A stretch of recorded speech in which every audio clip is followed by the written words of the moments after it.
ಚಕ್ಡಿ tractor ಹೋಗಾಕ ದಾರಿ ಸರಿಯಾಗಿಲ್ಲ.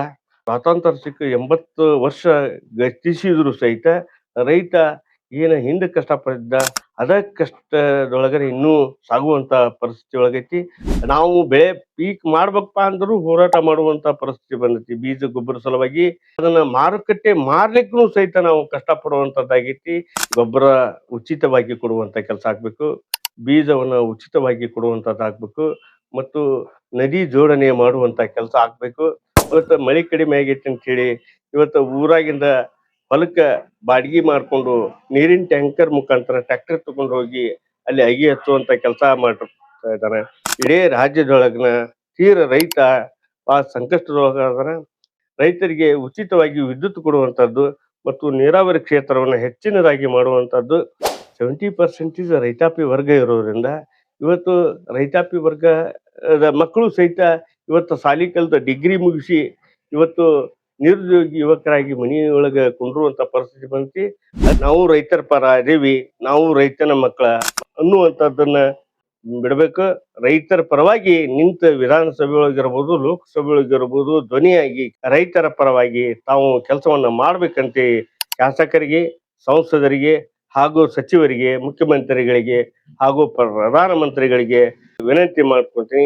ರೈತನಿಗೆ ಇವತ್ತು ರಾಜ್ಯ ಸರ್ಕಾರ ಇರ್ಬೋದು, ಕೇಂದ್ರ ಸರ್ಕಾರ ಇರ್ಬೋದು ಯಾವುದೇ ತರಹದ ಸಹಾಯ ಹಸ್ತವನ್ನು ಮಾಡ್ತಾ ಇಲ್ಲ.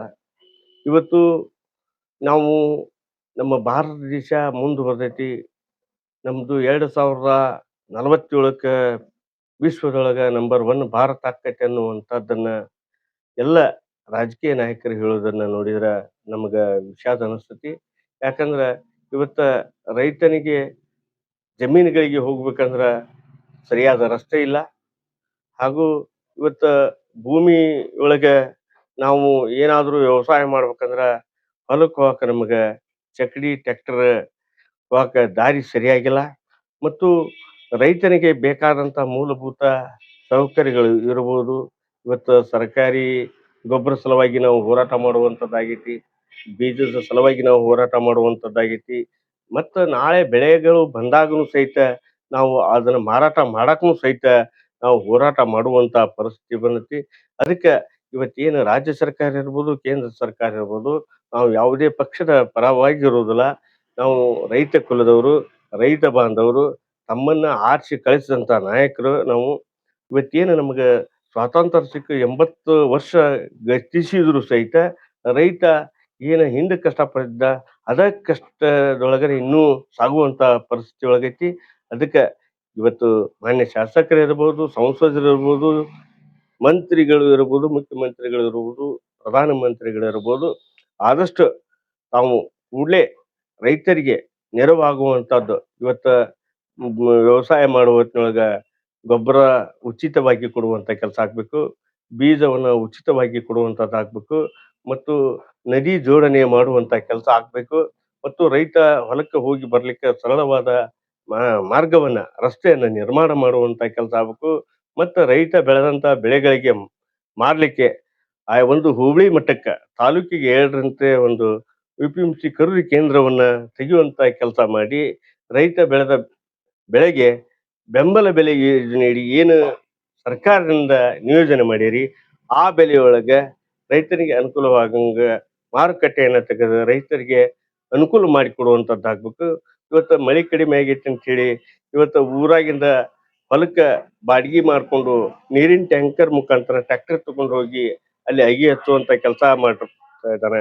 ಮತ್ತು ಎಣ್ಣೆ ಹೊಡ್ಯಾಕೂ ಸಹಿತ ಭೂಮಿ ಒಳಗೆ ನೀರಿಲ್ಲ, ಅದಕ್ಕೂ ಸಹಿತ ಇವತ್ತು ಊರಿಂದ ನೀರು ಹೋದು ಈ ಬೆಳೆಗಳಿಗೆ ಕೀಡಿ ರೋಗಾದಿಗಳಿಗೆ ಕೀಟನಾಶಕ ಬಳಸೋದ್ರ ಸಲುವಾಗಿ ಸಹಿತ ರೈತ ಊರಿಂದ ನೀರು ಒಯ್ಯುವಂತ ಒಂದು ಸಂದರ್ಭ ಬಂತಿ. ಅದಕ್ಕೆ ರಾಜ್ಯ ಸರ್ಕಾರಕ್ಕೆ ನಾವು ವಿನಂತಿ ಮಾಡ್ಕೊಂತೀವಿ.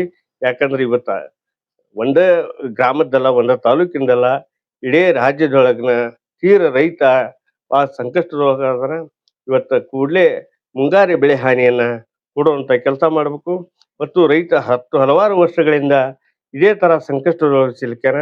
ರಾಜ್ಯ ಸರ್ಕಾರ ಇವತ್ತೇನು ಮಹಾರಾಷ್ಟ್ರ ಇರ್ಬೋದು, ಪಂಜಾಬ್ ಇರ್ಬೋದು, ತಮಿಳುನಾಡು ಇರ್ಬೋದು, ತೆಲಂಗಾಣ ಇರ್ಬೋದು, ಹೆಂಗೆ ರೈತರ ಸಾಲ ಸಂಪೂರ್ಣವಾಗಿ ಮನ್ನಾ ಮಾಡ್ಯಾರ. ರಾಷ್ಟ್ರೀಕೃತ ಬ್ಯಾಂಕ್ ಇರ್ಬೋದು, ಸಹಕಾರಿ ಬ್ಯಾಂಕ್ ಇರ್ಬೋದು. ಆ ತರ ನಮ್ಮ ಕರ್ನಾಟಕ ರಾಜ್ಯದೊಳಗೂ ಎಲ್ಲ ರೈತರ ಸಾಲವನ್ನ ಮನ್ನಾ ಮಾಡುವಂತ ಕೆಲಸ ಮಾಡಿ, ರೈತರಿಗೆ ಋಣಮುಕ್ತ ಅನ್ನುವಂಥದ್ದನ್ನ ಮಾಡಿ, ರೈತರಿಗೆ ಉಚಿತವಾಗಿ ವಿದ್ಯುತ್ ಕೊಡುವಂಥದ್ದು ಮತ್ತು ನೀರಾವರಿ ಕ್ಷೇತ್ರವನ್ನ ಹೆಚ್ಚಿನದಾಗಿ ಮಾಡುವಂಥದ್ದು ಮತ್ತು ರೈತನಿಗೆ ಸಹಾಯ ಆಗುವಂತ ಒಂದು ನಿಟ್ಟಿನೊಳಗ ಸರ್ಕಾರಗಳು ಇರಬೇಕಂತ ಇವತ್ತು ಮೊಟ್ಟ ಮೊದಲನೇದಾಗಿ ರೈತ ಬಹಳಷ್ಟು ಕಷ್ಟ ಅನುಭವಿಸಾಕತ್ತಾನ. ಇವತ್ತು ಆ, ಈ ನಿರುದ್ಯೋಗಿ ಯುವಕರು ಬಹಳ ಕಷ್ಟ ಅನುಭವಿಸಾಕತ್ತಾರ.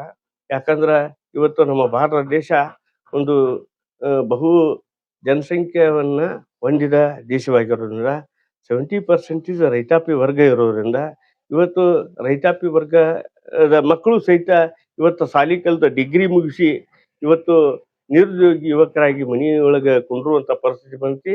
ಅದಕ್ಕೆ ರಾಜ್ಯ ಸರ್ಕಾರ ಇರ್ಬೋದು, ಕೇಂದ್ರ ಸರ್ಕಾರ ಇರ್ಬೋದು, ಏನು ನಮ್ಮ ಭಾರತ ದೇಶ ಮುಂದುವರೆದಂತಾರಲ್ಲ, ಆ ಭಾರತ ದೇಶ ಮುಂದುವರಿಬೇಕಾದ್ರ ನಮ್ಮ ದೇಶದೊಳಗಿನ ಒಂದು ಉದ್ಯಮವನ್ನ ಸ್ಟಾರ್ಟ್ ಮಾಡುವಂಥದ್ದು ಕೆಲಸ ಮಾಡ್ರಿ. ಪ್ರತಿ ತಾಲೂಕಿಗೆ ಒಂದು ಏನು ಫ್ಯಾಕ್ಟ್ರಿ ಹಾಕುವಂಥದ್ದನ್ನ ಕೆಲಸ ಮಾಡಿ, ಇವತ್ತು ಸರ್ಕಾರದಿಂದನೂ ನಡೆಸುವಂಥದ್ದಾಗಿ ಆ ನಿರುದ್ಯೋಗಿ ಯುವಕರಿಗೆ ಕೆಲಸ ಕೊಡಿಸುವಂತ ಕೆಲಸ ಮಾಡಿದ್ರ ಆ ನಿರುದ್ಯೋಗಿ ಯುವಕರಿಗೂ ಒಂದು ಒಳ್ಳೆಯ ಒಂದು ಉಪಯೋಗ ಆಕತಿ. ಮತ್ತು ಇವತ್ತೇನು ರೈತರು ಏನು ನಮ್ಮ ದೇಶಾದ್ಯಂತ ಎಷ್ಟು ಕಷ್ಟ ಪಡಕತ್ತಾರ ಅಂತಂದ್ರ ಇವತ್ತು ಹೇಳಾಕ ತೀರದಂಥದ್ದಾಗೈತಿ. ಇವತ್ತು ನಾವು ಬೆಳೆ ಪೀಕ್ ಮಾಡ್ಬೇಕಪ್ಪ ಅಂದ್ರೂ ಹೋರಾಟ ಮಾಡುವಂತ ಪರಿಸ್ಥಿತಿ ಬಂದೈತಿ ಬೀಜ ಗೊಬ್ಬರ ಸಲುವಾಗಿ. ಮತ್ತು ನಾಳೆ ನಾವು ಬೆಳೆಗಳನ್ನ ಕಷ್ಟಪಟ್ಟು ಬೆಳೆದೇವು ಅಂದ್ರೂ ಅದನ್ನ ಮಾರುಕಟ್ಟೆ ಮಾರ್ಲಿಕ್ಕೂ ಸಹಿತ ನಾವು ಕಷ್ಟಪಡುವಂಥದ್ದಾಗೈತಿ. ಯಾಕಂದ್ರ ಹಿಂದೆ ಇದೇ ಒಂದು ಹೋರಾಟದ ಮುಖಾಂತರ ಏನು ನಾವು ಬೆಳೆದ ಬೆಳೆಗೆ ಬೆಂಬಲ ಬೆಲೆ ಕೊಡ್ರಿ ಅಂತೇಳಿ ಗೊಬ್ಬರ ಬೀಜದ ಸಲುವಾಗಿ ಹೋರಾಟ ಮಾಡೋದ್ರೊಳಗ ಹಲವಾರು ರೈತ ಮುಖಂಡರು ಆತ್ಮಹತ್ಯೆಯನ್ನು ಮಾಡ್ಕೊಂಡಿದ್ದಾರೆ ಗೋಲಿಬಾರ್ನೊಳಗ. ಅದು ತಮ್ಮ ಗಮನಕ್ಕೂ ಐತಿ. ಇವತ್ತು ರಾಜ್ಯ ಸರ್ಕಾರ ಇರ್ಬೋದು, ಕೇಂದ್ರ ಸರ್ಕಾರ ಇರ್ಬೋದು, ನಾವು ರೈತರ ಕಷ್ಟಗಳಿಗೆ ಸ್ಪಂದಿಸಿ ರೈತರು ನಿಮ್ಮಿಂದ ಇರ್ತಾರ. ಆರ ಹೆಸರಿಗೆಷ್ಟ ನಾನು ರೈತನ ಮಗ, ನಾನು ರೈತ, ನಾನು ರೈತನ ಜೊತೆ ಇರ್ತೀನಿ, ನನಗೂ ರೈತರಂದ್ರೆ ಭಾಳ ಇಷ್ಟ, ರೈತರ ಅನ್ನನ ತಿಂತೀನಿ ಅನ್ನುವಂತ ಮಾತನ್ನ ಹೇಳೋಕ್ ಬದಲು ರೈತನಿಗೆ ಏನೇನು ನಾವು ಉಪಯೋಗ ಮಾಡ್ಬೇಕು, ಏನೇನು ಅವ್ರಿಗೆ ನಾವು ಒಳ್ಳೇದನ್ನ ಮಾಡ್ಬೇಕು ಅನ್ನುವಂಥದ್ದು ಚಿಂತನೆಯನ್ನ ಮಾಡ್ಬೇಕು. ಯಾಕಂದ್ರೆ ನಾವು ವಿದೇಶದೊಳಗೆ ನೋಡಿದ್ರ, ಇಸ್ರೇಲ್ ನೋಡಿದ್ರ, ಬ್ರೆಜಿಲ್ ನೋಡಿದ್ರ, ಇಟಲಿ ನೋಡಿದ್ರ, ಜಪಾನ್ ನೋಡಿದ್ರ, ಇವತ್ತು ಅಲ್ಲಿ ರೈತರ ಕಾಡಿನೊಳಗೆ ತಮ್ಮ ಹೊಲಕ್ಕೆ ಹೋಗಿ ತಮ್ಮ ಬೆಳೆಗಳಿಗೆ ಬೆಳೆಗಳನ್ನ ಮಾಡುವಂತದ್ದಿರ್ಬೋದು, ನೀರಾವರಿ ಕ್ಷೇತ್ರ ನೀರು ಹಾಸುವಂತದ್ದಿರ್ಬೋದು, ಎಣ್ಣೆ ಔಷಧ ಹೊಡೆಯುವಂತದ್ದಿರ್ಬೋದು, ಎಲ್ಲ ಟೆಕ್ನಾಲಜಿ ಮೇಲೆ ವ್ಯವಸಾಯ ಮಾಡುವಂತ ದೇಶಗಳಾಗ್ಯಾವು. ಹಂಗ ನಮ್ಮ ಭಾರತ ದೇಶದೊಳಗೂ ಸಹಿತ ತಾವು ಒಂದಿಷ್ಟು ರೈತರಿಗೆ ನೀರಾವರಿ ಕ್ಷೇತ್ರವನ್ನ ಹೆಚ್ಚಿಗೆ ಮಾಡಿ ರೈತರಿಗೆ ಗೊಬ್ಬರ ಬೀಜ ವಿತರಣೆ ಒಳಗ ಸಮಯಕ್ಕೆ ಸರಿಯಾಗಿ ಬೀಜ ಗೊಬ್ಬರ ಕೊಡುವಂತದ್ದಾಗ್ಲಿ. ಈಗ ರೈತರಿಗೆ ಏನು ವಿದೇಶದೊಳಗೆ ಯಾವ ತರ ಮೂಲಭೂತ ಸೌಕರ್ಯಗಳಿದಾವೆ ಆ ತರ ಇವತ್ತೇನು ನೀರಾವರಿ ಕ್ಷೇತ್ರ ಇರಬಹುದು, ಗೊಬ್ಬರ ಬೀಜದ ವ್ಯವಸ್ಥೆ ಇರಬಹುದು, ರಸ್ತೆಗಳ ವ್ಯವಸ್ಥೆ ಇರಬಹುದು ಮತ್ತು ಮಾರುಕಟ್ಟೆ ವ್ಯವಸ್ಥೆ ಇರಬಹುದು. ಆ ತರ ನಮ್ಮ ಭಾರತ ದೇಶದಲ್ಲೂ ಪ್ರತಿಯೊಂದು ರಾಜ್ಯದಲ್ಲೂ, ಪ್ರತಿಯೊಂದು ಜಿಲ್ಲೆಯಲ್ಲೂ, ಪ್ರತಿಯೊಂದು ತಾಲೂಕಿನಲ್ಲೂ ಸಹಿತ ಆ ಒಂದು ಕೆಲಸ ಕಾರ್ಯಗಳು ಆದಾಗ ರೈತರ ಜೀವನ ಹಸನಾಗ್ಲಿಕ್ಕೆ ಯೋಗ್ಯ ಆಕೈತಿ. ಯಾಕಂದ್ರೆ ನಾವು ಬರೀ ಹೇಳುದ್ರೊಳಗಷ್ಟ ನಾವು ರೈತರ ಪರ ಅದೀವಿ, ನಾವು ರೈತನ ಮಕ್ಕಳ, ನಾವು ರೈತರ ಜೊತೆಗಿರ್ತೀವಿ, ರೈತರ ನಾವು ಅನ್ನುವಂಥದ್ದನ್ನ ಇವತ್ತ ಬಿಡಬೇಕು. ರೈತರ ಪರವಾಗಿ ನಿಂತ ವಿಧಾನಸಭೆ ಒಳಗಿರ್ಬೋದು, ಲೋಕಸಭೆ ಒಳಗಿರ್ಬೋದು ಧ್ವನಿಯಾಗಿ ಕೆಲಸ ಮಾಡಿ ರೈತರ ಪರವಾಗಿ ತಾವು ಕೆಲಸವನ್ನ ಮಾಡ್ಬೇಕಂತ ಎಲ್ಲ ಶಾಸಕರಿಗೆ, ಸಂಸದರಿಗೆ ಹಾಗೂ ಸಚಿವರಿಗೆ, ಮುಖ್ಯಮಂತ್ರಿಗಳಿಗೆ ಹಾಗೂ ಪ್ರಧಾನಮಂತ್ರಿಗಳಿಗೆ ನನ್ನ ಒಂದು ವಿನಂತಿ ಮಾಡ್ಕೊತೀನಿ.